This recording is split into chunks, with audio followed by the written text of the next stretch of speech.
Eu vou ver o Meteoro Brasil.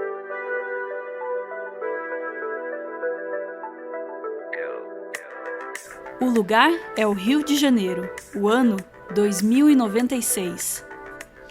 E pode acreditar, esse é um lugar seguro. Você está entrando numa das cidades mais seguras do mundo, controlada pelas milícias particulares. Bem-vindo ao Rio de Janeiro. As milícias agora são um negócio multimilionário, com ações na bolsa. É claro que a segurança depende de muitos massacres diários. Boa parte do trabalho dessas milícias é, claro, exterminar os pobres, principalmente quando eles roubam água. Água roubada. Fim de linha, pivete.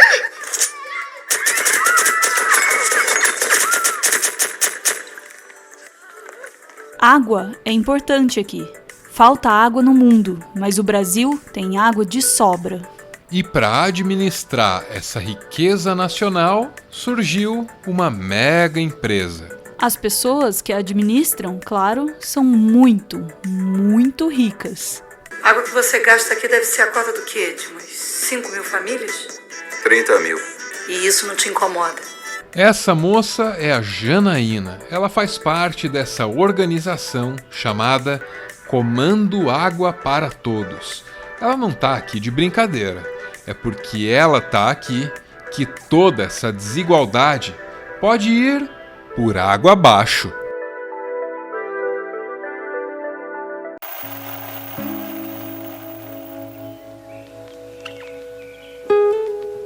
Esse futuro distópico foi proposto em 2013, num longa de animação chamado Uma História de Amor e Fúria. Uma história de amor e fúria.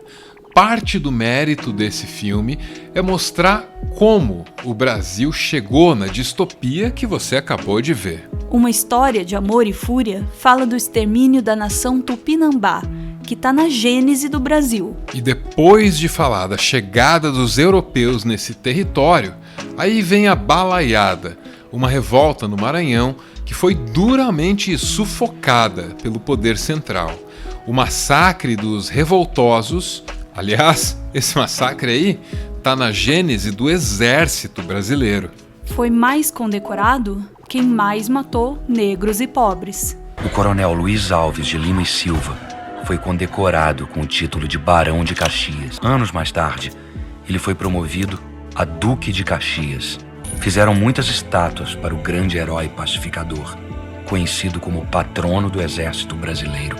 E é claro que Uma História de Amor e Fúria também não poderia deixar de fora o período da ditadura militar. Muitos massacres aconteceram aqui, e o filme não hesita ao confrontar o público com o fato de que alguns dos maiores heróis brasileiros não passam de assassinos. Meus heróis nunca viraram estátua. Morreram lutando contra os caras que viraram. Uma História de Amor e Fúria é um filme improvável. Improvável por duas boas razões. A primeira é que isso aqui é um longa de animação brasileiro. Um longa de animação brasileiro sobre o Brasil. E também não é como se a gente tivesse uma longa tradição nesse formato de mídia. E a segunda razão é que esse filme não está aqui para passar um pano no passado. Longe disso.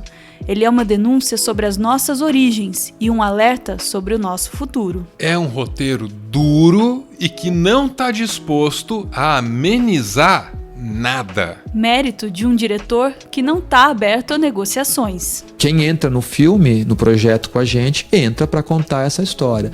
E isso é, vamos dizer, eu acho que é o único princípio, né, que nós temos. Temos outros, mas esse é o principal. Quando a gente decide que a gente vai contar uma história, essa história é o epicentro de tudo que vai acontecer. E tá dando certo. Eu acho que os filmes eles encontram o seu caminho e eles encontram o seu público, e a gente está tendo uma boa aceitação nos vários filmes que a gente fez. Eu acho sobretudo porque não se negocia a história.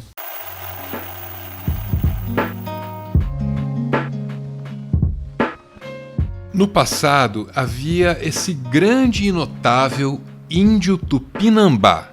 Abençoado e amaldiçoado pelas divindades do seu povo, ele ganha a habilidade de voar pelo tempo e pelo espaço. E é usando essa habilidade que ele presencia alguns dos episódios mais importantes da história do Brasil. E se ele faz isso, se ele se compromete a viver alguns dos momentos mais tristes da história desse país, é só porque ele ama essa moça, a Janaína. Existe uma Janaína em cada época que ele visita.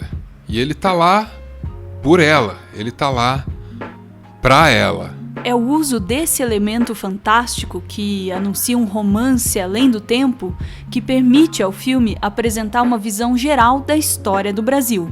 Os nossos filmes brasileiros, eles são muito realistas, muito naturalistas, né? Engraçado que a nossa literatura, ela tem uma tradição no fantástico, mas o nosso cinema perdeu isso um pouco. Nos anos 60, tinha uma Macunaíma, teve alguns filmes que ainda mantinham um certo pé com o realismo fantástico, mas a gente perdeu isso. Na retomada, os filmes são muito naturalistas. Eu gosto disso, acho bom, mas eu tinha vontade de fazer um filme que pudesse se permitir mergulhar um pouco nessa tradição da América Latina, de misturar, porque a nossa realidade é fantástica.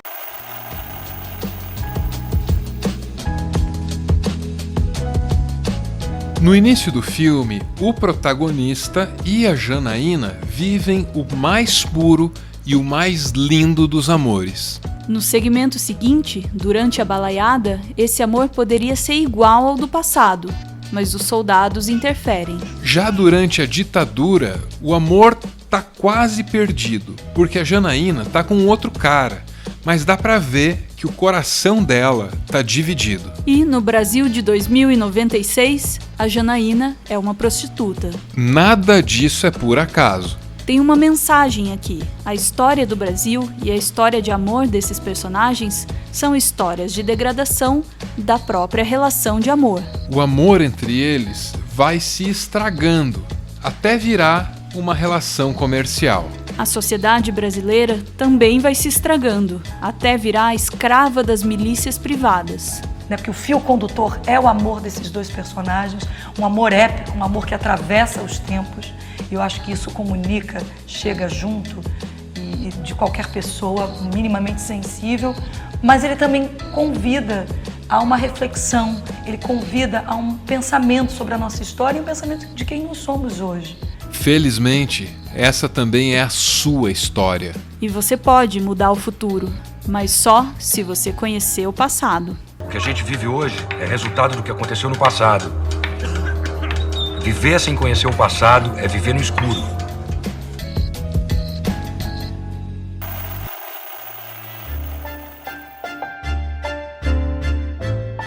Muito obrigado por ver esse vídeo até o final. Vou repetir um recado aqui porque eu sinto que ele é importante, cada vez mais importante. O que a gente mais preza aqui é a liberdade. A nossa liberdade de dizer o que pensa e a sua liberdade de reagir como você quiser. É claro que essa reação precisa seguir alguns padrões de civilidade, porque se não for assim, a gente nem entende a mensagem. Aqui no Meteoro, a gente não fala a linguagem da violência. Então ameaça, xingamento, palavrão, tudo isso aí é coisa que a gente ignora. A gente entende que está diante de uma multidão descontente, perigosamente seduzida pelos encantos do autoritarismo. A gente está aqui para alertar, mas deixa eu dizer mais uma coisa para você.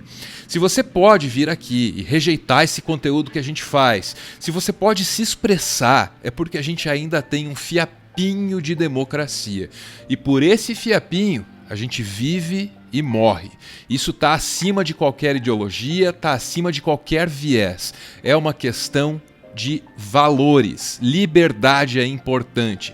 E é por isso que, diante de todo mundo que malha a gente por aí na internet, a gente só diz o seguinte: mais importante que defender o nosso conteúdo, que acredite, é feito com muita dedicação, com muito amor, mas mais importante que defender esse conteúdo é defender o seu direito, a sua liberdade de não vê-lo. Tem quem entenda o nosso propósito. É o caso do Tom, que aparece aqui muito bem representado. Muito obrigado, Tom, que pede para a gente mandar a seguinte mensagem: Paulinha, o Tom manda uma força. Tamo junto.